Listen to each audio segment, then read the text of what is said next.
Happy Wednesday! It is officially the homecoming week of my alma mater, Prairie View A&M University.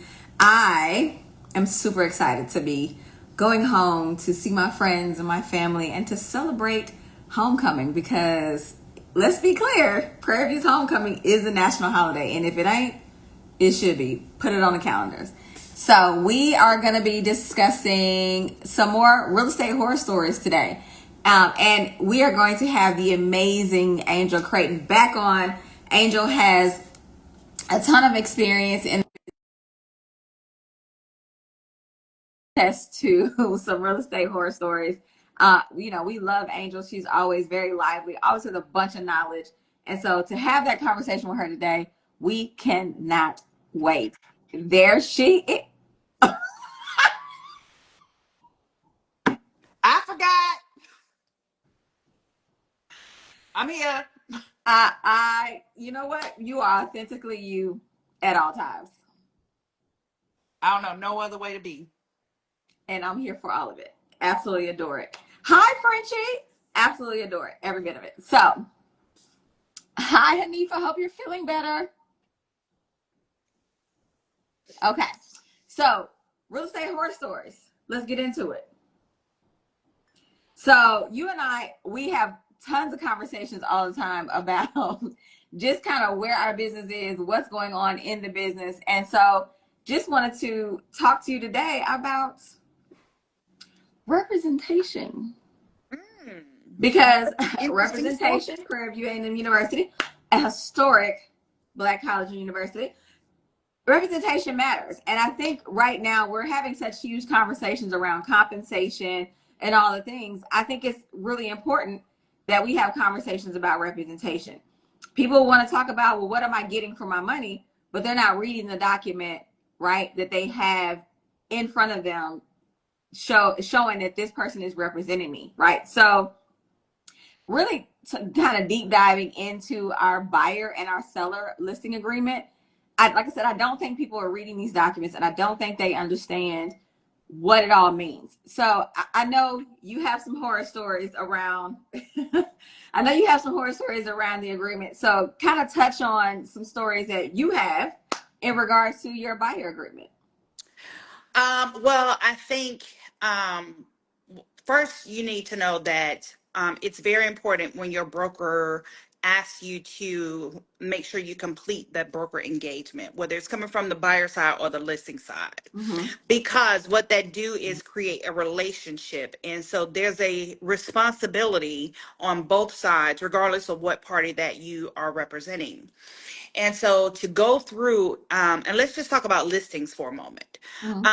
It's important for you to know and understand what your responsibility as a seller is and the education and advisement from your listing agent. So it's crucial to understand and be careful about who you are choosing to represent you when your house is listed. Those broker engagements have responsibilities on both sides. And one that I want to particularly talk about is your protection period. So we all want everything from beginning to end, from broker engagement to closing. You want that experience to be good for all parties involved. However, it doesn't always turn out that way. Before you go on, real quickly, can you explain what the protective period is? Yes. So in your agreements, whether it's buyer or sellers, there is a protected period that protects you in the event that agreement is unilaterally terminated. Okay. Unilaterally is important. Yes, unilateral is the key word in that sentence, okay? And so what that does is, should that agreement terminate for any reason, and that protection period, whatever the number of days that you put in there, because it's at your discretion, I typically do 90. I do as well. 90 days protects you, that in the event while you are marketing that someone wants to come and purchase that home, when you were marketing on behalf of your brokerage and you are entitled to that compensation. So we have all had it happen before where the property goes off market. You get a phone call because there's some website that did not actively update it, right? And hey, is this property still available? And they contacted you because they still see that you were the procuring brokerage for that property. Or on the flip side, as a buyer, if you procured a property for your buyer's agent, procure mean I text it to you, I send it to you from the FMLS or Georgia MLS or whatever listing services that you're in. We talked about it. I showed it to you. Mhm. That is procurement, right? It is beyond the threshold where I took you to actively see it. With all the Okay. technology that's going on right now, really the threshold method is kind of out the window because I can text it to you. You can go to an open house. I can prove, if I can prove that I actually had a conversation with you about it, if I emailed it to you, whatever the case may be, it's too many different ways for me to get that to you for the threshold method to either in any, it doesn't even matter at this point. Right. And there was a buyer brokerage agreement in place. Yes, Otherwise, I'm just sending you homes to look at for the fun of it. correct. And there is a protection period in your agreement for that. So, if you were to terminate that agreement for any reason, and then the buyer decides to go write a contract with another agent on that home, guess what? You're entitled to compensation. And so, my horror story around that is, I was working with they were selling and they were purchasing. We Okay. had been to see many houses. We had been to see this particular house twice. And on both occasions, we sat down. We were in there for time on end. Okay. I have a whole text exchange of me and the listing agent, how we can make this deal work, whatever. Because they did not listen to me on the listing side of things to get their home sold quickly as they wanted to, the broker engagement terminated. Okay. Okay. Later on, I find out that you're under contract to close that property that I showed you and wrote an offer on with another agent. Wow. So So that what does termination, that mean? So that let's just say what so I know we had a conversation about the protective period, and I know that we had a conversation about terminations because we mentioned earlier that unilaterally terminating a agreement is different than mutual mutual, termination. right? So and it sounds like you guys had a unilateral Right. termination. An email came in requesting to terminate the relationship. I sent over a unilateral termination. Okay. However, the GAR agreement is not necessary. The email could serve as the termination of the engagement. Right. And that was I meaning unilateral, meaning it came from one party to the one other, not party. the parties Right. were in agreement. I didn't even see it coming. It was an email that was sent to me, and I forwarded, into the proper places or whatever to ensure that we terminated the engagement. The GAR form is not necessary. However, it is a formality that you can Mhm. have in place to ensure that you have something with all signatures stating that there's a unilateral termination in the broker engagement versus a mutual. Now, if it was a mutual decision that all parties came to, that cancels out that protection period. So that's the difference in protection period versus no protection period. If you do a mutual termination, that cancels out that termination, that mutual. And so that's saying all ties are severed. You have no right for anything that I ever showed you, conversations, otherwise, everything is but poof, gone away. Wow. Yes. So be careful about whether you do a unilateral or a Mutual. mutual termination. Yes. And always, always, always, always, always make sure you put a number of days in that protection period space. And it's at your discretion. So, okay, so these past clients of yours, you guys had a unilateral termination. They went on to hire another broker. They go under contract with the same property that you showed them twice and wrote offers on and had email exchanges. and text message exchanges with the listing agent. They go on the contract. You Right. find out, then what happens? I contact my qualifying broker and say, hey, this is what has happened, give the whole rundown or whatnot. Now, a lot of times people think, oh, we're going after the current brokerage. No, the current brokerage has nothing to do with that. You go after the client, okay, Mm. or the buyer or the seller. You're entitled to a compensation, but it's coming directly from the buyer or the seller. So get rid of the idea of, oh, they owe me that compensation, that brokerage is going to have to pay me. No, that's not the case. The client is going to have to pay you. and Because and their agreement was with the client, not the other broker. exactly. So that is the length of how I can have conversations, because this is a right now ongoing situation. But yes, so you would reach out to your qualifying broker, submit all the documentations, all the proof or whatnot. And so your brokerage would send the necessary notifications that a compensation is due. Wow. Eh, Wow. Yes. So That's make sure that the moral of the story here is that protection period is important. That broker engagement, always get that signed before you do anything. My car does not crank up if I don't have a broker engagement. My fingertips do not work on FMLS and Georgia MLS to send out any listings without that broker engagement. It doesn't. Stop sending out, oh, I'm going to send out these 3 properties just, to get them comfortable with me. If they are not comfortable with you when they called you to hire you as representation, then they're not comfortable with you for me to crank up my car and show you a few just because we're cool and I want you to get comfortable. No. When we hang up that phone and you ask me to get in my car, crank it up, and meet you somewhere, the comfort level has been established. and there you have it. There you go. Yes. So make sure those are important.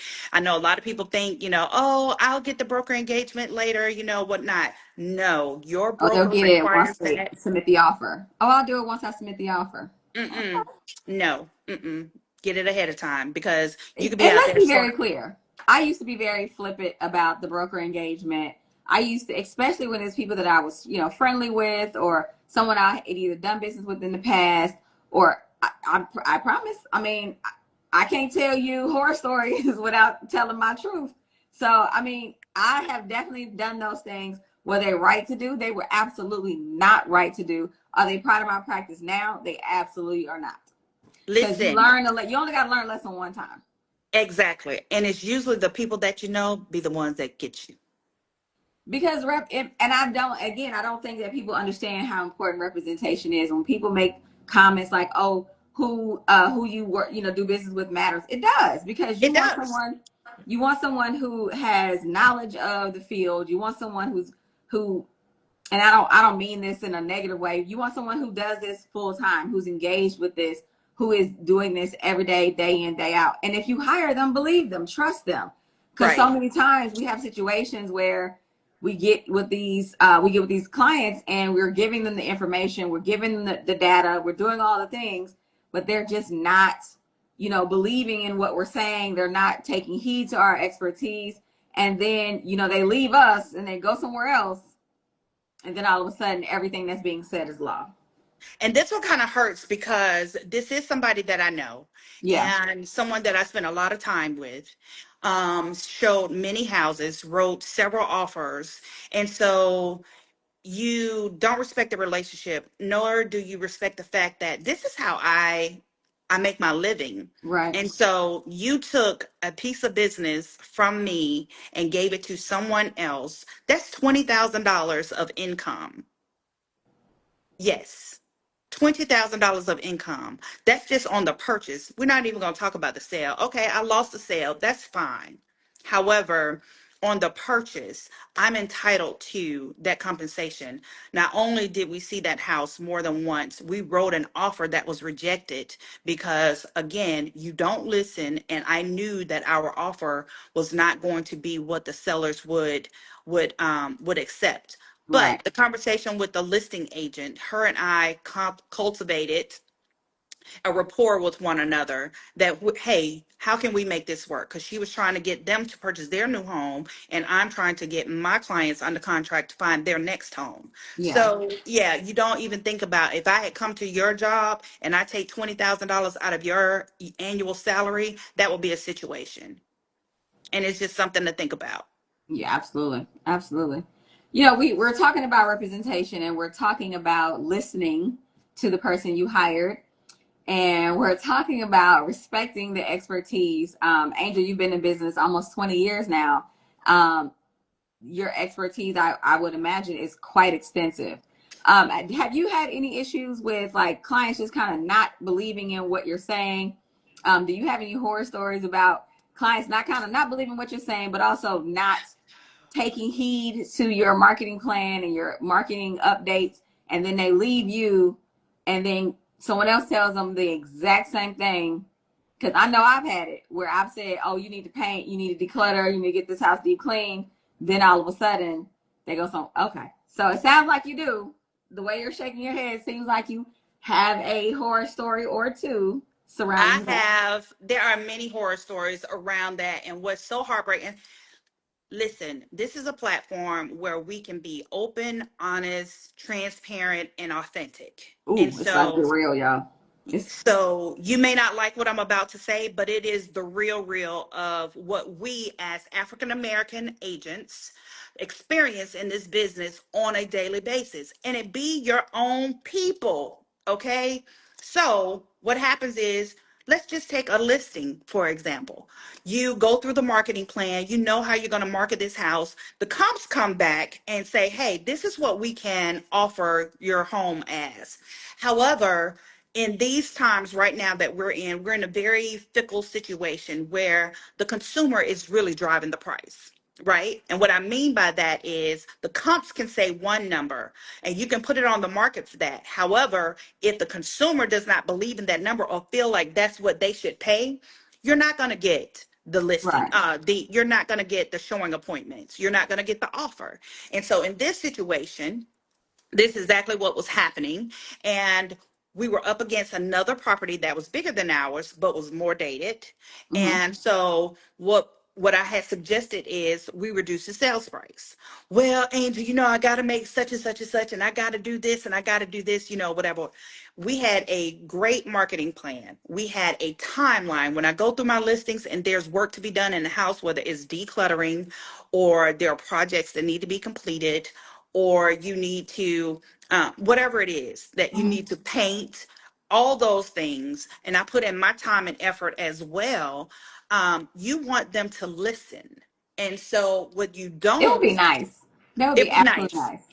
Right, because you hired me, you came to me, you believed in the services that I could provide, right? Mm-hmm. And so in your listing agreement, there is a responsibility of the listing agent and there are responsibilities of the sellers. Mm-hmm. And so it's important that you cover those things. However, when they don't listen and your bottom line is all that you can foresee, and then things don't happen. People don't show up for the open houses. People don't make any offers. You're not getting the traction, because I always tell my sellers, your first 14 days on market are the most optimal. And so we have to price this right, Mm-hmm. or we're going to miss out on opportunities. Mm-hmm. And so oftentimes when things don't go well, they try to find a reason other than themselves as a reason to terminate or sever the ties of the broker engagement. Yeah, it's And your fault. then, It's yeah, your it's fault. my fault. It's all my fault. And what you do is you turn around and you go to the other side, right? And let's just call it what it is. They no longer want to work with a black person. You go because you think white is right. And you go find you a white listing agent. And then you do everything that that agent told you to do, including the list price, significantly lower than what you were marketing for. What were the woes and the ohs and the help and the I can't and I have to and these things? And you sign with someone that is white. And by no means do I have anything against my Caucasian people. None whatsoever. Mm-hmm. However, white is not right. When you had the answers right in front of you and you just decided not to follow the plan. Because you signed off on a plan when you signed that listing agreement. And it happens too often in our business. They support themselves, but ask any black agent, how many white clients do you have? I got a few. Not as I'm willing to bet that when you do a comparison of white agents who have black clients versus black agents who have white clients, the ratio is not nearly the same. That's fair. And you can have an issue with this conversation if you want to, but facts are facts, numbers are numbers, conversations are conversations, and we experience this way too often in our business. Even when you look at the luxury agents, right? Mm. Luxury agents, when you look at some of the ones that are on social media who have high profile clientele, how many of their clientele, luxury clientele, are white? And why is it that there are not more white people doing business with black agents? What's the issue? Because there are some of them that get better service with African American or black realtors. I've heard stories about how arrogant a listing agent can be, especially when they hit a certain threshold or whatever. Sometimes you don't even see that luxury agent. You see their team or the administrator or whoever is servicing that team. You don't Mm-hmm. see them until you're actually ready to write the offer. Most of them are not even showing you properties. That's true. So there's a whole lot of things that we can talk about. And so it's just a slap in the face when your own people, it be your own kind, that will take the business to the other side and work with a white agent. Has this happened to you, and does this happen to you often, you think? It doesn't happen to me often because I can count on one hand the number of brokerage agreements that have been severed because I normally see them to the end. Or if it is a compromising market that we're in, they just take it off the market and we relist later. I have built a referral based business. Mm-hmm. And so a lot of my clients are either referred or repeat clients or whatever. So it doesn't happen a lot. However, it has happened to me, and I have seen it happen to a number of other agents. Yeah, Okay. yeah, it Wow. happens. Yes, And that is scary because we all deserve to to have great businesses, and we all deserve to earn the business that we earn. So right. thank you. Thank you for And being transparent. Absolutely. And it's a hard conversation to have, but I feel like we're in a climate where we have to have these hard conversations because We they are are definitely in a okay. climate. They're okay with saying the things that they say. They're okay with blurting out the slurs and the comments that they blurt out. Who are we to be silenced when we have a point of view as well, just as much as they do, and our point of view has not been communicated or verbalized or put out there. So I'm putting it out there. It's a conversation that we need to have. And there you have it. Leave it to Angel Crayton to have that conversation. No, I'm sorry. Leave it to Angel Crayton to start that conversation. Yes, to start the conversation, these are things, and we have to figure this out because it does impact our business. It does impact our annual salary. We do this every day. This is how we make our living. And for someone to just think or believe that they should just take the business somewhere else because they feel like when you walk into a room and there's a white person and a black person, they navigate towards the white person. Mm, well, that's truly a horror story.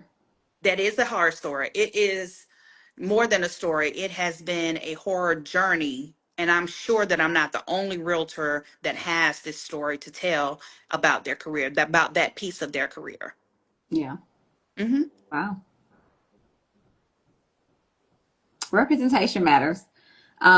I think to your point, Angel, in this climate that we are in, I think with the challenging market that we have, with the uncertainty of everything else that's going on around us, I definitely think representation matters, especially if you have you know, like you have the years of experience, the expertise, the horror stories that go along with the successes as well.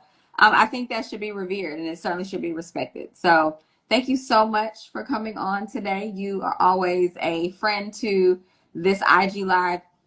Thank you so much again.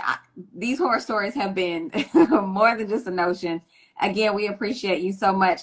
Join me every Wednesday at noon on IG Live. Let's have a little lunch and talk about real estate. I'll talk to you Yes. soon. Y'all have a All good right. Thank you. one. Bye.